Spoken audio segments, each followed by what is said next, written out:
Thank you all for the opportunity, Professor Mishra and the team. I'm extremely sorry I couldn't be there due to unavoidable reasons. But then it's always a very good opportunity to meet you guys, and which I missed this time.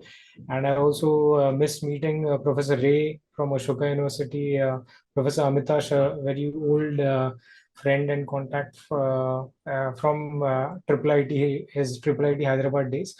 But I do make it a point that I'll make it up some way or the other, and meet you guys in person. Um, what I plan to do today is showcase some of the the things which we've done so far with 2B eye tracking, and I'll start sharing my screen. So you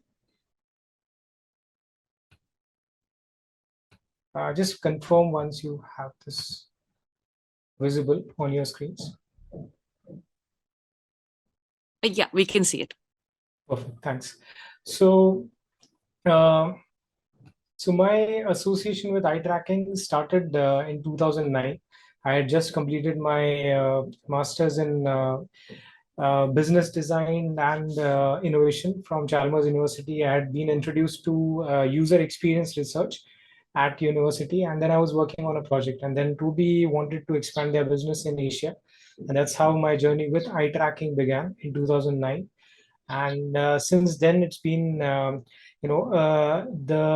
cream of the things have been that I get to meet extremely knowledgeable people who are working on things which generally are not very well understood. So I mean, I met Professor Mishra at uh, Allahabad, and it was a great meeting. The first meeting itself, he explained what he's working on, and since then I've been, in touch with him, and his progress has been amazing. So today, what I plan to do is I plan to touch upon a lot of topics, and I'm here as a collaborator. So now I have my own company, T10 Technologies, and my collaborator here is Sankey Machine Tools. They're also a distributor for 2B eye trackers. And so when we talk about eye tracking, it's not really just one thing which we can speak about, because it's human vision and the visual communication which happens in all different forms of life, and how we have progressed with it. A little bit of background on that as well. So to begin with, eye tracking has been used in multiple areas and in multiple contexts and medias as well. So when I say medias, earlier it used to be part of a lab environment, very well protected in that one-way mirror room, and the subjects were called in. They were placed in those chairs with a chin rest in front of them. But then slowly things progressed, and one of the reasons why 2B has been successful is we kind of made it a point that our eye trackers should be simple enough to be used by everyone. And especially when we look at a lot of behavioral researchers, not everyone is technically qualified or technically that sound to handle complex systems. So we've made a point that the recording, the designing of studies, the recording of participants, and also the analysis, it should be extremely simplified so that people focus on their core research rather than the eye tracker itself. And with that at the back of mind, 2B has had a very good journey. And so since 2009, when I started in India, we had just one customer, Professor Yami Avar from IIT Guwahati and Infosys. So, one customer in academic, one in the commercial segment. And from then on, we stand at around 100 odd customers across India in different domains, and globally as well. 2B has been extremely well accepted. Uh, so one of the key reasons why we've progressed this well is because the eye trackers are extremely accurate, precise. We are quite open about everything, how we record the data, what conditions we record them in, and then we also try to make sure that anything which is published using Tobii eye trackers, it's also available for everyone. So I will go through a couple of papers which I have, white papers, where we have just collated a few publications. But then here you can see, in the past year, 40% of the publications where eye tracking has been used. 2B is the preferred device. And not only the academic segments, but also in the commercial segment. So a lot of auto manufacturers, a lot of market spenders who want to understand how to make their devices better, they are using the 2B eye trackers. And this is also something which we also discuss every time we go into any academic setup. There are a couple of students who try to understand, what beyond academics. So if you want to, not really just focus on academic research, how can we, find a career path beyond that? And that's also something which we are quite prominently present in terms of any kind of FMCG company who is working on consumer research, neuroscience, consumer neuroscience. So all these companies are users, and we have been evangelizing eye tracking to all these different segments, be it usability, user experience, human factors in all forms, defense. I also have an interesting presentation from the defense segment to show. So, I'm sure you've been, looking at different types of eye tracking research. So what we have here is, just a small reading study which has been done, and so here I'm just going to just touch upon a few things. So what we record are fixations, saccades, on a given timeline, and we have exact details of this timeline. So there's any kind of deviation or error can be very well understood.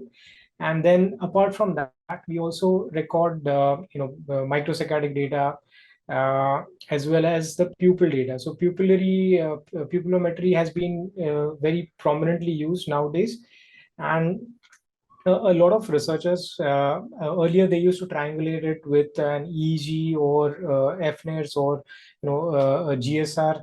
But then now with pupillometry becoming more prominent, uh, it's being used in terms of any physiological or emotional arousal which you want to understand. I have some examples on that. So I probably skip these. Like these are how to be is presenting the data and how it's being used. But I think you would have a lot of this already. So 2B eye trackers are actually wearable and screen based. So today I'm going to focus a little bit more on the wearable device, because I know, I mean, my job was there to come there and show you the wearable device, but unfortunately it's not happening. So what I've done is I've collected a lot of samples from wearable eye tracker data. And this eye tracker which we have is one of the the best wearable eye tracker, or one of the best eye trackers I can say in the market. And these are the kind of screen based or remote eye trackers. We call it remote because there's nothing connected to the participants. The participant has a very good head movement allowed. It can be an infant which is like 3, 4, 6 months old to a geriatric population. uh, and then these come in variable frequencies. So we have different models for these variable frequencies. And none of these actually have a compulsion to wear it or have a chin rest. Of course, you can have that, but even the 1200 hertz eye tracker, you need not wear a chin rest. You can record. I think Professor Supriyo is already using it at Shoka. So these are some of the key USPs which we have, which enable researchers to go out and record on a diverse population. So to aid all this, we also have a very easy and ready to use software. So this software can help you design, record, analyze the data, and also synchronize it with any other biometric device if you want. So and this is as simple as like the functionalities can be easily understood in a day's session. So it's that intuitive which is there. So when it comes to eye tracking, as I said, I mean, it was happening in the lab environment, but then we really wanted to take it out in the real world and do recordings and understand behavior in all these different settings. So when we have a wearable device, this wearable device actually opens up a lot of avenues, research avenues. And the progress in this domain for us has been over these years. So 2010, 2014 there was another model, and then 2021, of course, we started shipping it out due to late due to COVID. But then this is the progression. And then when we look at a wearable eye tracker, this is this small video which I would want to play. So the wearable eye tracker, it's when you wear it, you won't even feel that you're wearing like a experimental device. So I have one with me. So these eye trackers come equipped with two cameras per eye, and the frame is large enough to accommodate very sharp gaze angles. So the gaze angles are actually important when you are looking at the like a field of view which is wide enough for any activity like driving or sports. And then at the same time you have near infrared illuminators around the eye, so that any kind of light changes you would still get robust data. We have clip-on prescription lenses in case if you have participants who have their own numbers.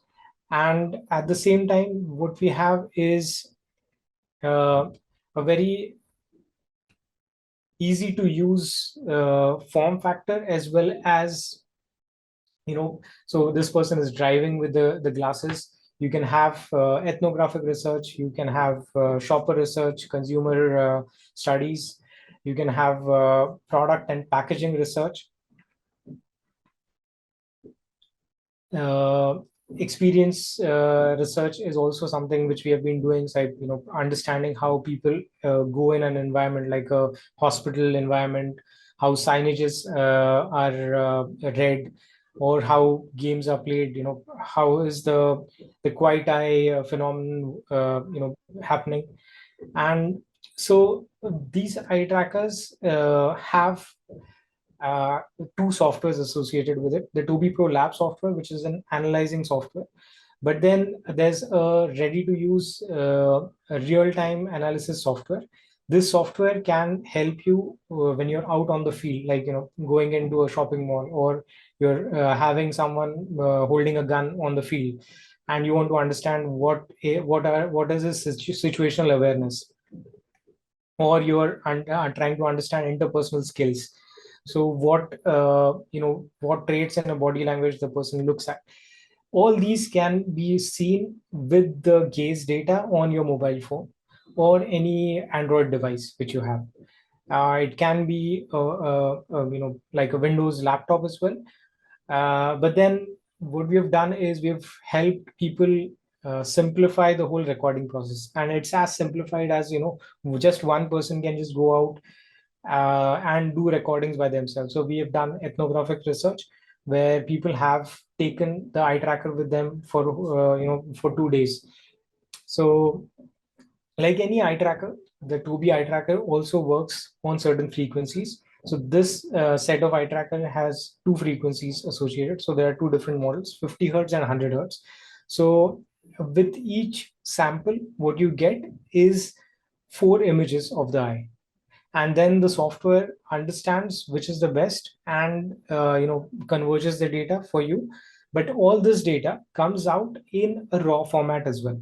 So if you want to look at like a CSV file, you get for every timestamp, so every 10 millisecond or every 20 milliseconds, you will have data for each eye, and this data will come along with the pupil size as well. Now, when we look at all this data, the applications which we have seen so far are, understanding developmental psychology or medical neuroscience, medical and neuroscience. We've done a lot of work in language education research, a lot of work in engineering and technology research. Like we have companies or organizations like Baba Atomic Research Center. They are developing their, the UI for a nuclear reactor. Or it could be something relating to language or reading research. It could be usability market research. At the same time, we've also had a lot of success of use cases in understanding human factors like performance at different critical levels, productivity, uh, to improve quality and efficiency, and then also on the safety and risk assessment. So the the best part about eye tracking is that when you take it out into a natural environment, what we can do is boundless. So you can actually record people doing the most generic or the normal task, but then you can still have a lot of insights into their behavior or how the environment around them prompts them to behave.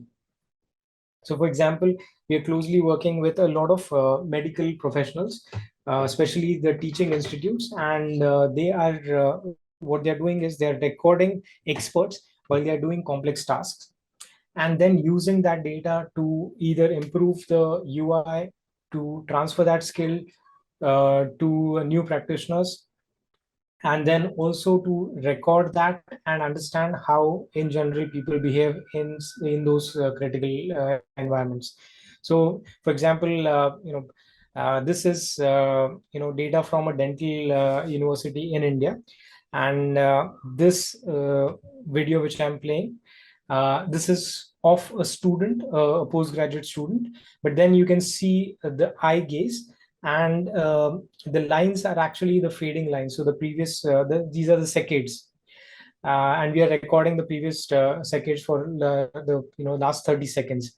So you can see the eye movement, and then if you ask the same task to be done by a professor, by an experienced person, here you can see, the saccades are much smaller.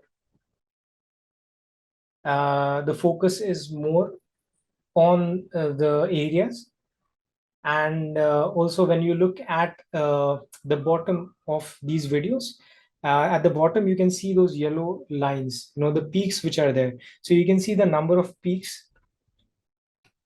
So in this case you can see the number of peaks are much more, because the workload on a new person is much higher than on an experienced person. So if you look at the right side of the screen, uh, uh, there are much lesser peaks in the pupil data. So the pupil dilation is much low as compared to the student, and this is also helping us not only in environment, teaching environments. It is also using helping us in very complex manufacturing environments. So for example, when we look at eye tracking for the industry, there are a lot of training and assessment practices which are there, and we are using it for skill transfer, safety training, quality assurance, ergonomics. So for example, the Maruti cars which you use, they are using 2BI trackers. So, how and where to place a rear view mirror, how much of time do you actually focus on the infotainment system, what is the distraction or the obstruction by the pillars, the pillar A, pillar B. So all these things are studied using 2BI trackers. And some interesting facts. So a lot of driver behavior research is going on, and thanks to the push from the ministry as well, there is a very proactive approach towards research in these areas. And so here I have recording. So this is a recording from Mumbai Pune highway, and the driver in this case, in this first video, you can see uh, the driver is looking at a new car on the left side, and immediately there are peaks happening at the bottom. So you can see the pupillary data working on it. And this is a very good indication, like in this context, since we know that the driver liked the car on the left side, so we could easily identify and see that it was a likability which induced the pupil dilation. So when you are matching the fixation data with the pupil data, and the same driver going ahead uh, got stuck in the traffic. So here you can see, the driver getting stuck in the traffic, and we know, because we've heard the transcripts, so we know he was really frustrated with some of the drivers switching lanes in between. And there again, you can see a peak in the pupil dilation at the bottom. Uh, so going ahead, the same driver then decided to switch lanes. So this was additional task. The workload was higher, and then during this time again you see the peaks. So when he's switching lanes, he's having much higher intensity work to be done. So that is again indicated by the pupil dilation data.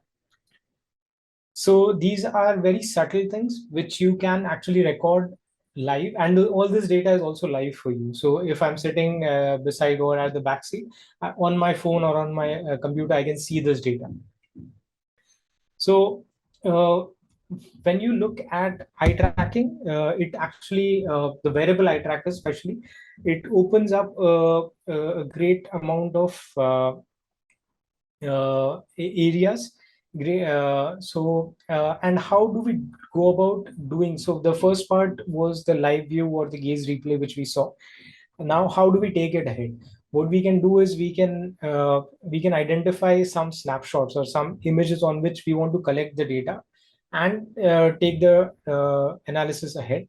So here, for example, on the left side, so this is the video from the participant, and on the right side I have an image of the product which I'm going to collect gaze data on. Because what happens is, unlike the static or the remote eye trackers, the screen based eye trackers, here every participant would look at an environment or be in an environment in a very different way.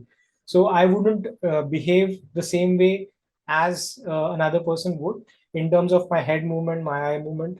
So eye movement we are recording, but the head movement is actually recording as the stimulus for us. So what we do is we identify a common background image and use that common background image for multiple. We can use that for multiple individuals. So for example, here, what we are doing is we are mapping the data. So the mapping process happens. So you can see on the left side, the video, you get the gaze data. And on the right side, it's being plotted on the image itself. And this whole process helps us get uh, data like this. So this is a scan path. So this is how, and these are all numbered. So what we can do is, if you want to understand the viewing sequence, we can do that. So this is for one individual on this one side of the product. So all this data, when collected, what we then can do is translate this into a much smarter way. We create a heat map out of it, and this heat map can be also multiple recordings. So if you're having 3 or 4 or 10 recordings, 10 of those scan paths, all of these will be aggregated together to form a heat map like this. And the heat map usually is used to get a snapshot of or an understanding of how the group has performed. So here you can test it against your hypothesis. Like, my hypothesis would have been that people would instantaneously look at the JCB logo and also read the side logo. But then if it is an engineer, he would look at it from a maintenance point of view. If it's an industrial designer, he would look at it from a design point of view. If it is someone who's going to drive it, he or she will look at it from their point of view. So every person would have a different perspective. Now, when we have all this data, what we can do is we can then, so up until now, it was all visualized data. So now we can convert this into a more metrics-based data. So for that, what we can do is we can identify these areas. So I've made these polygons. So each of this polygon can be made by you before or after the study. And once you have this, then you can identify data in terms of the reach. So which of this was seen or not seen, how much time was spent, and what was the sequence of events. So these are like, I'm just taking the top three ways in which we can use the metrics. But then you can have a lot of combinations of these as well. So what you get out of that is, you can get a good amount of data in terms of, so here we are just trying to understand the amount of time spent on each of these areas of interest. So you can identify which area of interest or which part of the design was seen for the highest amount of time, which was seen for the lowest amount of time. You can understand the sequence of viewing. So, and then again, you can have participant comparison, like, one group of participants look at a certain sequence, the other group looks at it in a different way. So all these data uh, crunching can be done. And then there are a lot of these metrics which are available in the software. Now at this point, I just wanted to get or make an announcement that anyone has any questions, please raise your hand, or ask for the mic and ask me a question. So uh, or if you want to know about a certain because I am not really a believer on having Q&A only at the end. So you can just raise your hand and ask a question. So when we look at these metrics, these are all defined, very well defined metrics, and these can help you identify the nature of the task and how it has been performed. Uh, at the same time, all this data comes out in absolute raw format as well. So what we do is we also have okay. So before I move on to the next topic, I just wanted to check on you, like what areas of research are you guys interested in? Any top three? Madhulika, if you can just ask the audience and give me like top three, I can select some examples based on that. Yeah, for sure. Let me get me answers to what are we interested in? Over there. Over there. Mics are over there. Marketing and UX. So there's somebody saying marketing and UX. Okay, perfect. There's a sir asking for your work in defense. Mm-hmm. Then work in language. Okay. And decision making. Okay. Okay, good. So let me show you something on defense. I have kept a presentation ready for that, and then we'll go to the marketing and UX. So this is a presentation by Wing Commander Dilli Babu, and he, obviously the title explains it. So what he did was he took the Toby glasses and flew with it in actual flights and of course he had access to all those things. So what we get in return is amazing data. So he actually was trying to understand a lot of things, and the key things out of these were how people what is the physiological change when your g's, the gravitational pulls change. So positive gravity to negative gravity, those things. So he did the tests in a simulated environment as well as in an actual aircraft.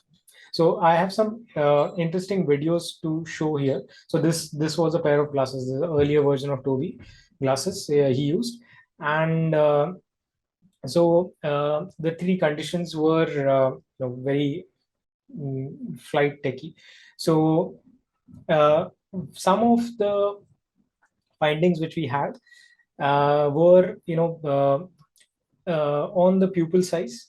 So again, pupillometry is a very good indicator of workload, and on the number of fixations. So if we look at, I just want to show you some videos.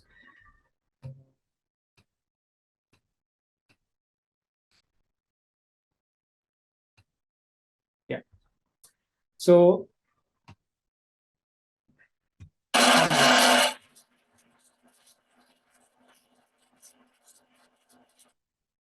this was in collaboration with Professor Pradipta from the IISc lab, a CPDM lab at IISc. I'm so sorry to interrupt you, but that screen is not being shared with us. Okay.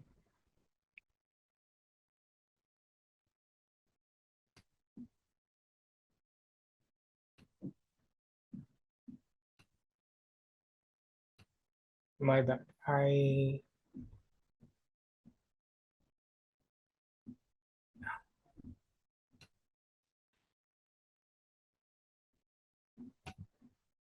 Yes. Sorry.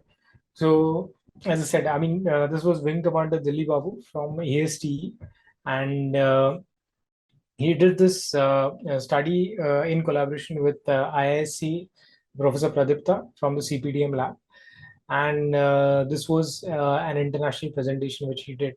Now, what this is the usability aspect of aviation. How much is the where is the fixation, the highest number, and this is a paper from a Canadian researcher. So what we can do is we can easily identify these kind of things. So in this case, he used it in the simulator at AST and then in an actual flight. So this was the 2B glasses 2 model which was used, and what he focused on was the number of saccades and fixations to understand in each case the physiological effect which it had in the simulated environment. Now I'm just skipping a few slides here. Yeah.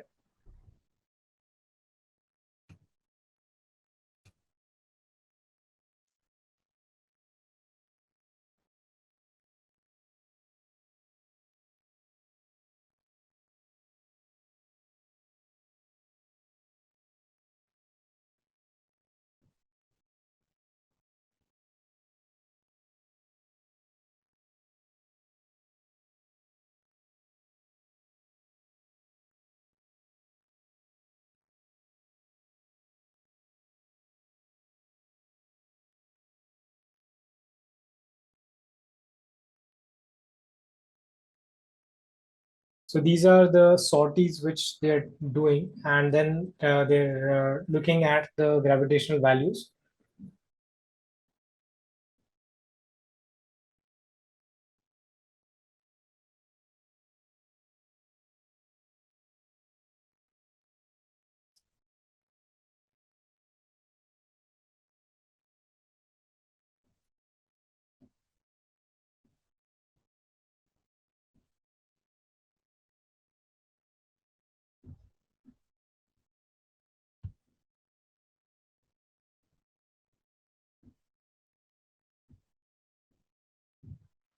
So these were the changes in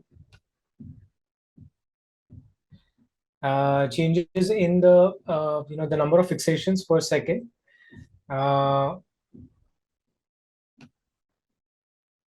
And then there were two individuals involved, the co-pilot and the pilot.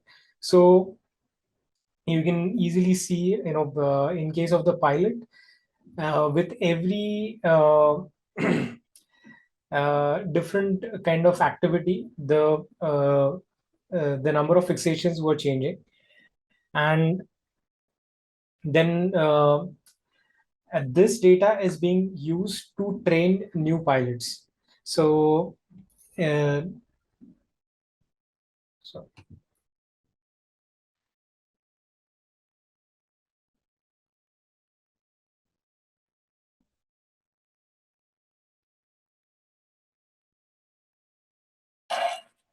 this is another.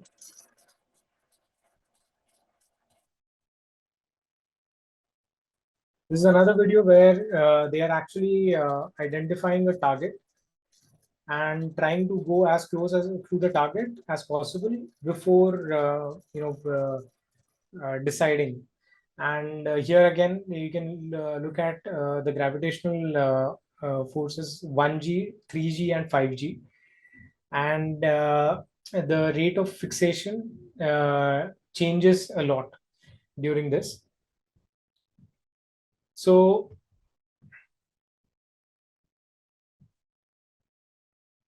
I mean, there are a lot of uses. Of course, the professor who asked about this, you can connect with me offline, and I can share more details on this. But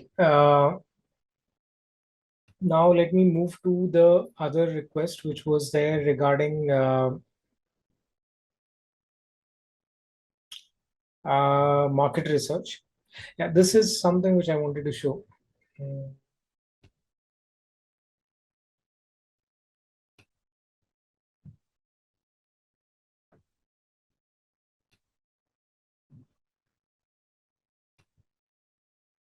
Yeah. So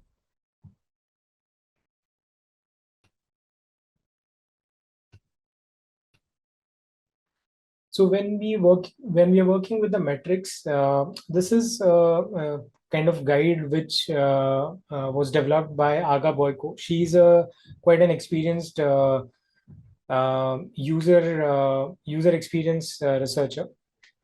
And so what she has identified is like measure of attraction or measure of performance. Now, like in this case, it was the measure of performance.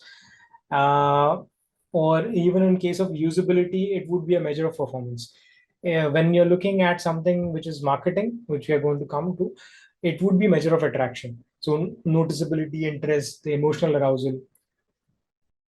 And what we do is, for identifying each of these, we can then look at the relevant combination of metrics from the chart which I had earlier shown, and this will actually help us understand how the data has to be collected.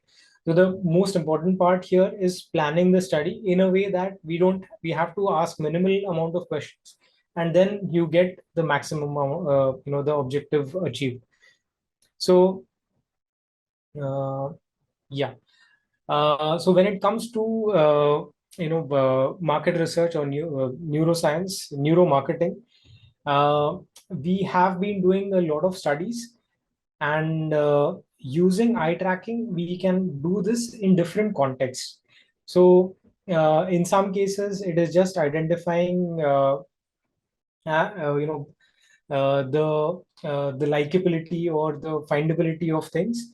In some cases, it is how people react to certain situations. How so we I mean, in market research, it is called omni-channel. So because there are multiple channels to be studied nowadays, it's digital, it's physical, it's newspapers, it's out of home advertisements. So there are different types of channels in which the studies have to be done, and uh, the whole process usually starts with identifying the business challenge and then how you can plan a study around it. So then it's recruitment of participants, the pre-interview, the eye tracking task or the actual task where eye tracking will do through eye tracking you can do the recording. Then there's an exit interview and then the analysis. So for example, like in this case, what we did was this was an over-the-counter chemist shop, and here the participant was given a list of things to buy from, and she was uh, buying certain things in the store, and the stakeholders were able to see this in real time in the adjacent store. So in market research, usually what happens is, or in any kind of research, the kind of recall which people have is very low. So in most of the cases, they don't remember how they've taken a decision or how they've reached on to a product. So with eye tracking, we can actually understand this whole process. We can break it down. And also, apart from that, like the gaze replay, which we saw. So this is also a kind of gaze replay where we can probe the participant using their own gaze data. So this aids their memory and helps them elicit more words as a compared to any traditional conventional pen paper kind of interview. So, like here, we've worked with a lot of product companies. At the same time, we have also worked with government agencies who are looking at the amount of information which is there on a package, because there are some regulatory authorities who want to have those stipulated that stipulated information on any package. So even that is something which can be studied. So once this is done, what we can do is we can then collate this information on a single image. So we've taken one image, and this is data from one participant. So you can see the amount of data which is there. Now what we have done is we have collected data from around 12 or 13 participants, and here aggregated all that data into a single heat map. So when you have this heat map, you can then identify certain areas which are, say, the visual hotspots, or lost opportunities, or some data which is actually not relevant for you. So then we also divided into female participants and male participants. So this is the female participant data, and I don't have the. I think I missed the male participant data, but then we can always divide it between these groups, and once you have this data, then you can go to the areas of interest part and identify each of these areas. So we've marked these areas, and then the like in this case, we try to identify which is the most attractive region. So attractiveness would mean the least amount of time taken to reach that area of interest. So that is the metrics which we actually used, and then identified two areas, the one on the left side. And then the next metric which we wanted to understand is attractiveness and engagement. So we also took the first fixation duration. So the very first fixation which was happening, was it long enough or not? Or the person was just going on to it and moving ahead. So these kind of data then can be compared, and there you understand uh, which region got the most visual attention, and then you compare it with their basket as well, like what actions did they take. And the same flow can be for any other study.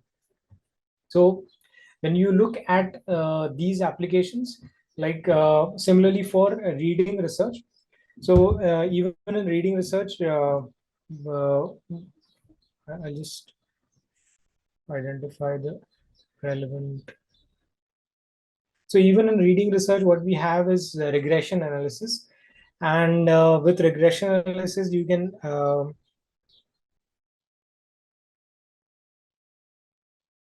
so this is the one which I was mentioning, like the FDA, American FDA. They were trying to understand the attentiveness on nutritional information. So I'm really sorry to interrupt, but it would be great if you could wrap up in the next 5 minutes. Sure. Yeah. So, Thank you. what was another thing which was question? The question was about. I just forgot. Market research and you, okay. I'll also show you something from like a short video from a factory. So this is a Japanese factory, and Japanese or even the manufacturing industry, they are really hell bent on the quality aspect. So there's a lot of visual inspection which happens, and so in this case particularly, they were able to identify the an expert worker who was able to do the job in a much more efficient way, and what was the eye gaze pattern for that worker. So this is something which they identified using eye tracking, and then this was transferred to their training material, and then everything was revamped, interventions were done, and they were able to improve the performance.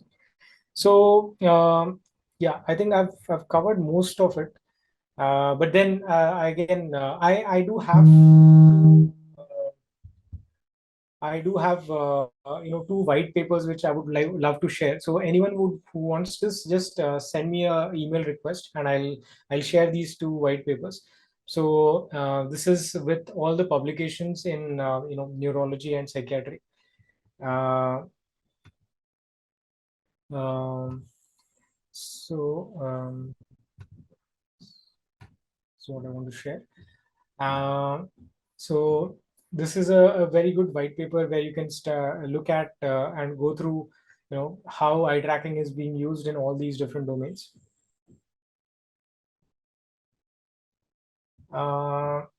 So yeah, I think we are well within the time. Any last question or anything which any doubts if anyone has, or I would love to have an offline session or follow up with more details on a one-on-one basis as well. So just write to me on my email address. We actually have a question. Yep.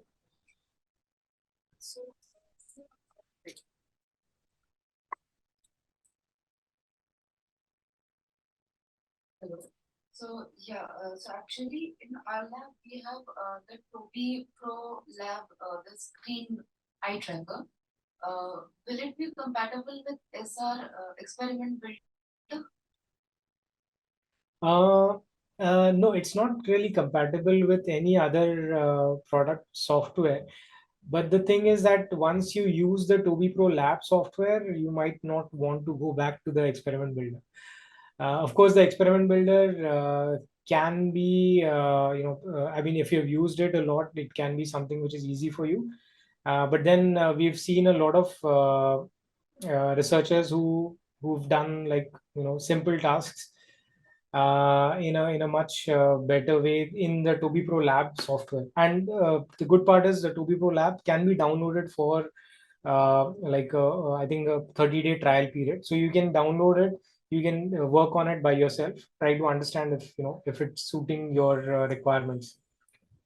But the Toby data is available in raw format. There is a software development kit as well, so you can build your own applications, and it's across like iOS, so Linux, and these platforms as well.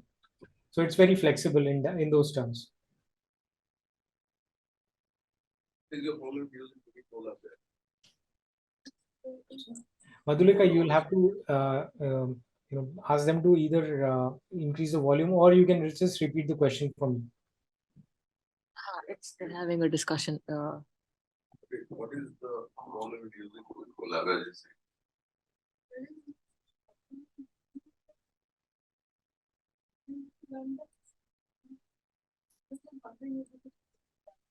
The solution to this is a permanent solution. You invite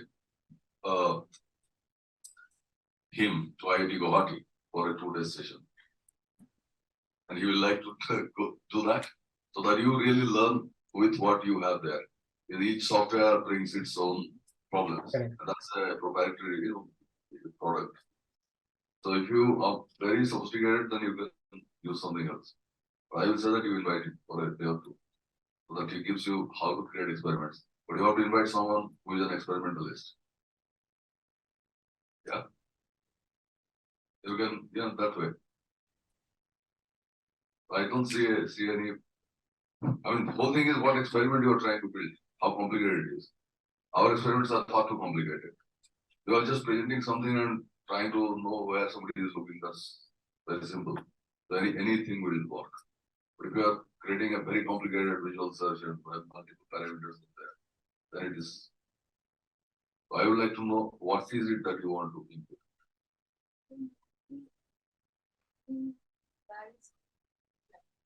Like measures, that is Moving objects. Then I think you can do that in Tory Pros. So because we don't have that yet, so we don't do that. But see whether what you learned, I mean, mostly the drag and pull mechanisms would not be very different. But I do not know that software because we don't use it here. Yeah, that will help. Is that all? Any other questions? But read that document that he is sharing because it will update you any other areas, particularly people that are working.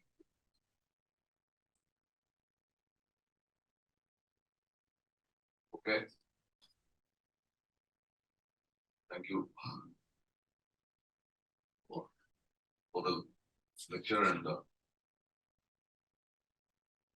so you can visit again because when we buy you this class, I hope that the money comes soon and we buy it and then we will study it. Toby Pro, I think, is for all kinds of apps. Anyway, thank you.